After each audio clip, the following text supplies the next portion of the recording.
أعوذ بالله من الشيطان الرجيم قل إن كانت لكم الدار الآخرة عند الله خالصة من دون الناس فتمنوا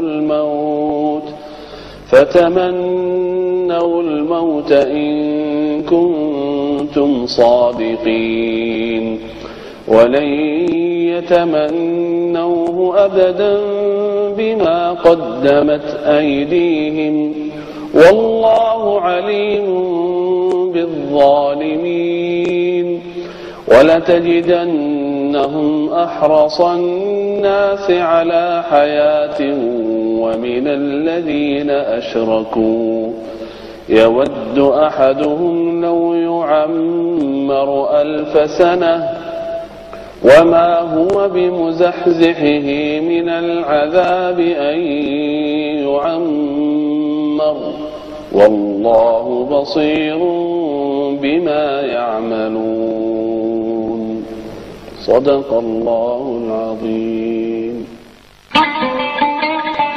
Bismillahirrahmanirrahim. Assalamualaikum warahmatullahi wabarakatuh.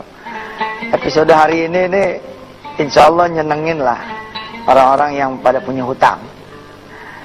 Insyaallah kita akan bicara tentang cara gampang bayar hutang. Alhamdulillah kita habis dengar suara Syekh Muhammad dan mudah-mudahan anak-anak saudara semua yang dititipkan ke pesantren Darul Quran bisa mendapatkan barokah dari kehadiran Syekh Muhammad di pesantren Darul Quran. Setiap hari menjadi makmum dari Syekh Muhammad di pesantren Darul Quran. Insyaallah belajar juga dengan beliau, bukan cuma Al-Quran tapi juga bahasa. Dan hari ini hadiah buat saudara semua yang punya utang, mudah-mudahan utangnya lunas. Kita langsung belajar ya. Tapi saya mau bacain ayat dulu ya.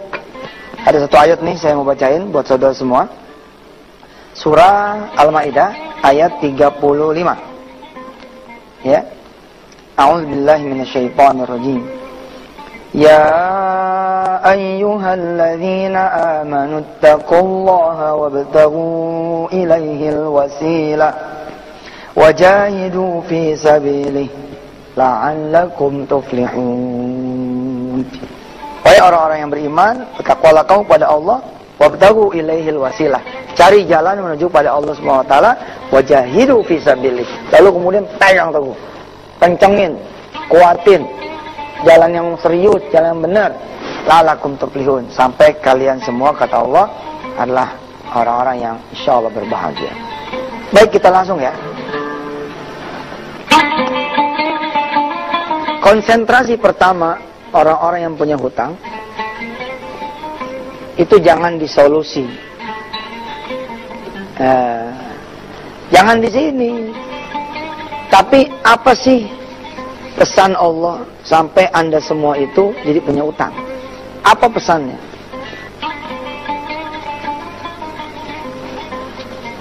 Apa penyebabnya?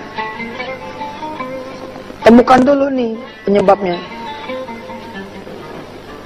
Kalau sudah ketemu pesannya apa, kemudian sebabnya gue udah ketemu, maka lakukanlah perubahan. Ya, jadi tidak konsentrasi ke solusi, tapi ke sini dulu. Tapi Ustaz, kalau nggak dibayar, ntar saya begini dan begitu, begini dan begitu. Udah, terima aja nasib. Benar saudara, saya pengalaman lah soal utang. Ya. Ini kalau saya nggak bayar, ntar rumah saya bakalan disita. Biarin aja udah. Udah apain lagi main punya utang. Mulai aja udah dari nol. Sebabnya kita lihat nih, rumah yang ente jaminin, ente nggak pernah pakai buat sholat malam, nggak pernah pakai buat duha.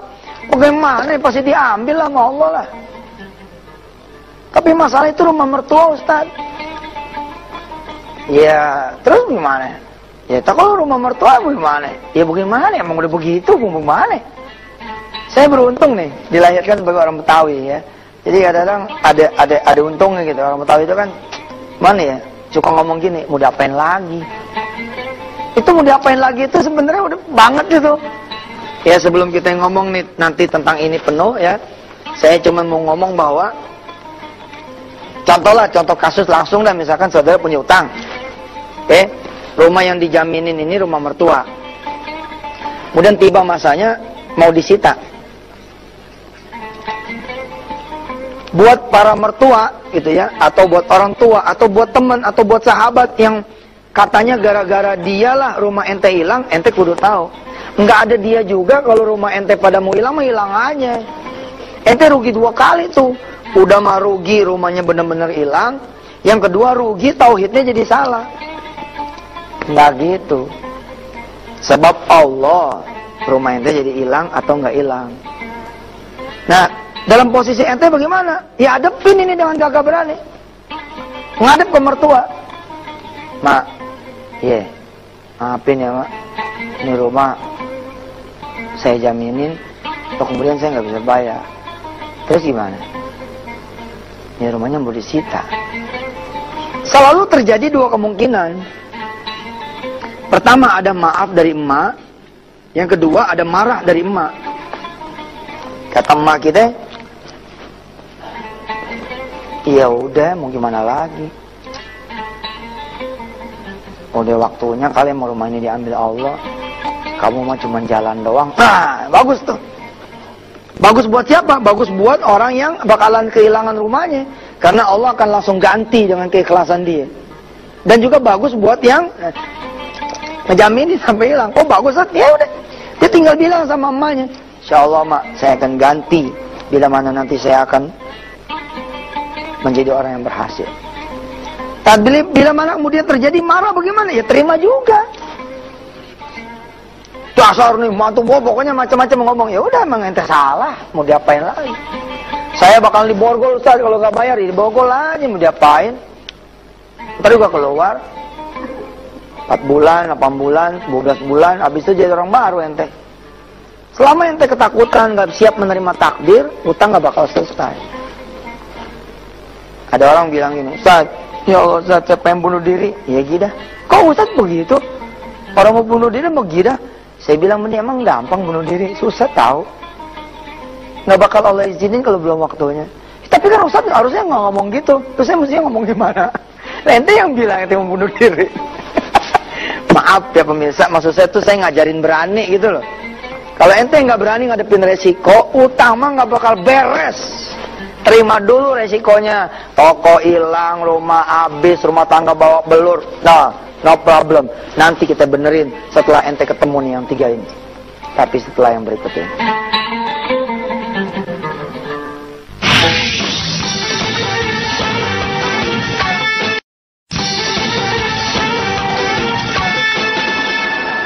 Aduh, gimana ini, Bi? Kita utangnya udah banyak banget numpuk di sana sini, tapi Abi belum juga dapat kerjaan. Usaha lagi dong, Bi. Iya, Mi. Abi tuh bukannya diem aja, udah berusaha sana sini cari pinjaman tapi belum dapat. Doain secepatnya Abi dapat kerjaan.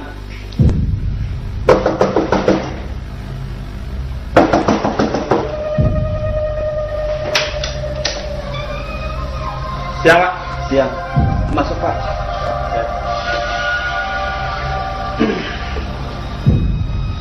Saya langsung aja Pak. Sambung lagi. Maaf Pak, kami belum bisa bayar Pak. Belum bisa bayar. Bapak waktu minjam bisa. Masa giliran bayar nggak bisa? Ini terakhir, ya. Saya kasih kesempatan. Dalam tempo 7 hari, kalau Bapak sama Ibu belum lunasin nih tagihan, rumah sama isi-isinya nih, akan saya sita. Pak, Pak jangan Pak. Ya. Pak tolong Pak. Pak. Tuh, Abi, kita mau tinggal di mana kalau rumah ini dia ambil, Abi?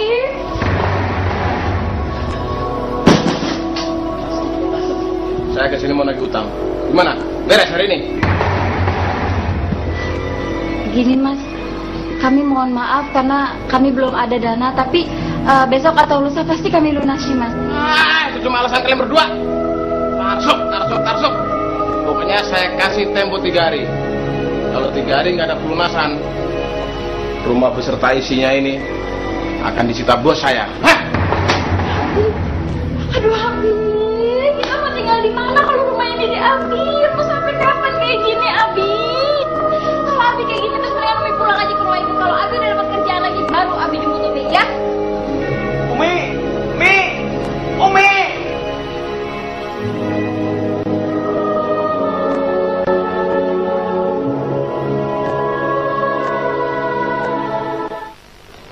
Alhamdulillah pemirsa masih bersama Yusuf Mansur di Wisata Hati Antv. Dan saya kalau ngomong soal utang nih, khatam nih, alhamdulillah.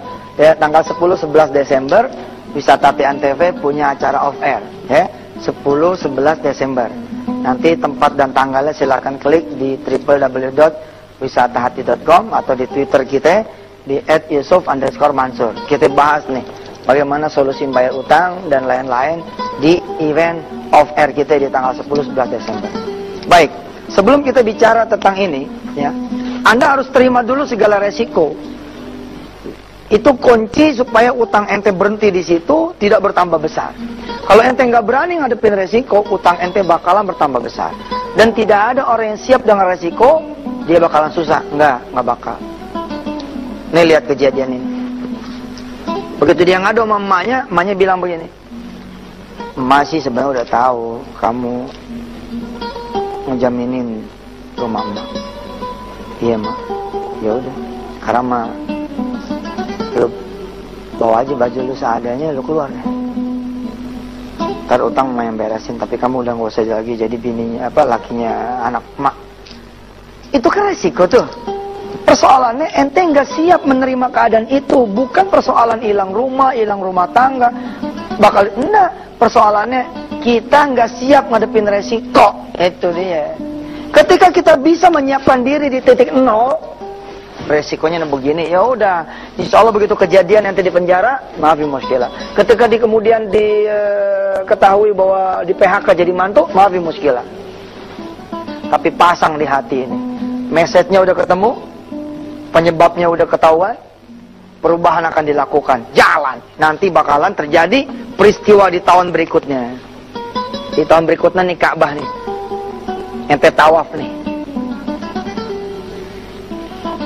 Ente di tengah, mertua tangan kanan, bini tangan kiri. Terus sambil tawaf, kita minta maaf sama emak. "Maaf ya Mak, tahun kemarin rumah emak sempat hilang." "Iya mantu, emak juga minta maaf." Tuh, cakep kan? Keadaan udah berubah. Tapi kalau ente nggak nerima ini keadaan ini, maka tahun depan tidak akan terjadi ini tawaf di Baitullah. Terus sambil tawaf di putaran yang kedua, emak ngomong gini ke kita, "Makasih mantu ya, di depan Allah Subhanahu wa taala punya Ka'bah, emak ngucap terima kasih. Rumah emak yang kemarin hilang udah diganti sama yang lebih baik." Tuh dia. Saya punya pengalaman sedikit waktu utang. Saya kumpulin tetangga-tetangga saya kanan kiri di kampung Ketapang. Terus kemudian saya bilang sama tetangga-tetangga saya, saya kumpulin saudara-saudara semua, abang-abang, kakak-kakak, saudara-saudara, sesepuh kampung Ketapang.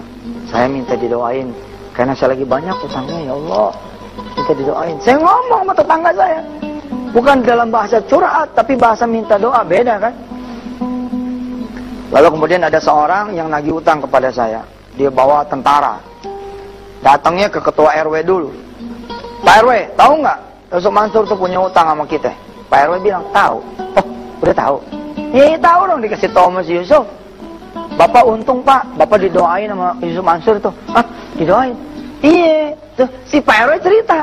Kita dikumpulin untuk mendoakan orang-orang yang Yusuf Mansur itu pada punya utang. "Oh, saya didoain sama dia." "Iya Pak, didoain." "Terus Bapak datang kemari mau apa?" "Mau marahin dia." "Pak, jangan dimarahin, dia mau orang doain Bapak tuh setiap hari." Pulang dah tuh tentara, pulang dah tuh orang. Kalau ente bilang, "Ya jangan sampai bini saya tahu." Coba bayangin ya, ada orang datang bilang sama Yusuf Mansur, "Ustaz, saya nggak pengen bini saya tahu." Lu kan orang gila namanya. Yusuf Mansur yang nggak kenal sama lu pada bercerita sama aneh. Bini ente yang serumah, bini ente nggak sampai tahu, namanya nggak siap nerima resiko. Hajar dulu tuh, bang. Maaf ya Ma, saya udah punya. Bu, maaf ya Bu. Tetangga, udah. Kalau resikonya udah ketemu, maka urusan nyari sebabnya, urusan nyari pesan Allah apa, urusan sebabnya apa, perubahannya. Ente nggak siap ada di sini. Rumah disita. Ya udah, bilang sama Allah, "Ya Rob, maafin saya.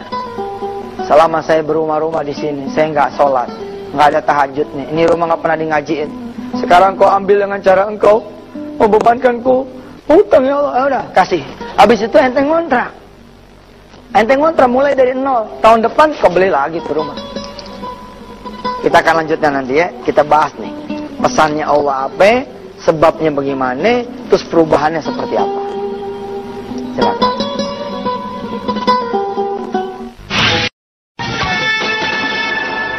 Pemirsa yang dirahmati Allah, ya semua ada sebab dan akibat.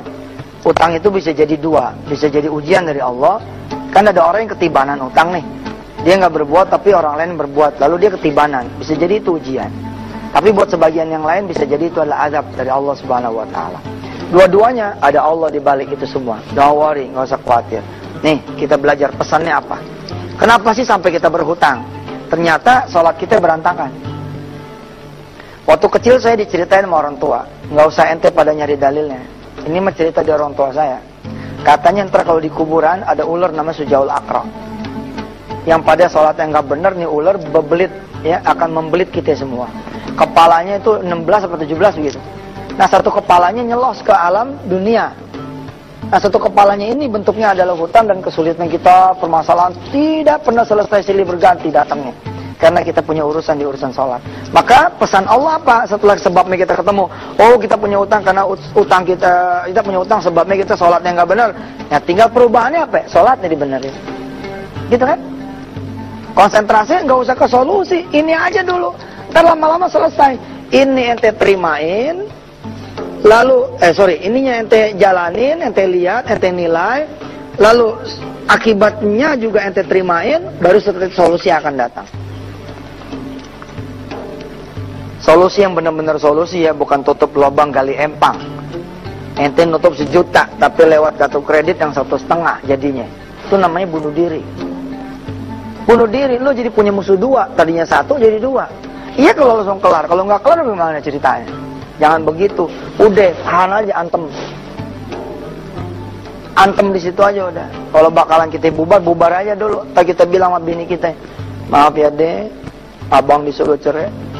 Iya bang, gimana? Satu sisi emak, satu sisi abang. Tapi lu nggak kedemenan kan cerai sama gue? Enggak bang, saya sih pengennya nemenin abang aja. Tapi bang gimana? Ya udah deh, abang janji, insya Allah setahun nanti abang akan berusaha. Iya bang. Setahun, udah jalan lagi sama dia. Di sini suruh talak 3 sama orang tua, ente langsung talak 3 aja udah nggak apa-apa. Oh sampai begitu, udah nih bilang terimain. Belum tentu kejadian juga. Belum tentu. Emang gampang orang cerai. Susah juga orang cerai. Nggak begitu gampang ya. Nih, terima message-nya apa? Ente sholatnya nggak benar. Ya lu menjadi message dari Allah. Benahin sholatnya tong. Nanti saya akan beresin utang ente. Apalagi nih di sini. Ternyata ente makan duit orang. Tiap bulan 1 juta. Berlangsung selama 5 tahun. Maka 12 kali 5 itu 60 juta bos. 60 juta. Maka di tahun ke-6 ente punya persoalan utang sebesar 60 juta rupiah. Ya udah, pesan dari Allah apa? Lo tobat makanya ya. Kalau nanti aku beresin utang kamu yang 60 juta, maka tahun ke-7 jangan sampai lagi kamu mengambil harta orang. Coba lihat perilaku orang yang tipu sana tipu sini, dia utangnya malah banyak sekali. Lalu adakan perubahan nih. Sholatnya dibenahin, yang tadinya sendiri jadi berjamaah, yang tadinya di rumah jadi di masjid, yang tadinya tidak ada sunnahnya sekarang ada sunnahnya. Senin Kamis tadinya tidak berpuasa, lalu kemudian dia berpuasa. Perubahan terjadi. Allah demen. Ini nggak usah dipikirin. Nggak sanggup ente mikirin solusi, demi Allah nggak bakal sanggup. Jadi kita harus pasrah aja. Kalau pasrah mah namanya nggak berbuat sesuatu. Ente kan tidak pasrah, ente berbuat sesuatu tapi berbuatnya bukan ke urusan solusi. Benahin ininya aja udah.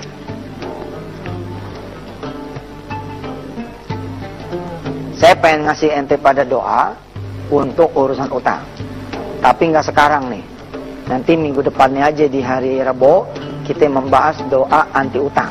Ingetin saya ya, lewat Twitter @yusuf_mansur. Ustaz Yusuf katanya mau ada doa supaya utang itu selesai. Doanya apa, bagaimana, kapan bacanya, kita nanti tengok hari Minggu yang akan datang. Saya tutup dulu kajian kita pada hari ini ya.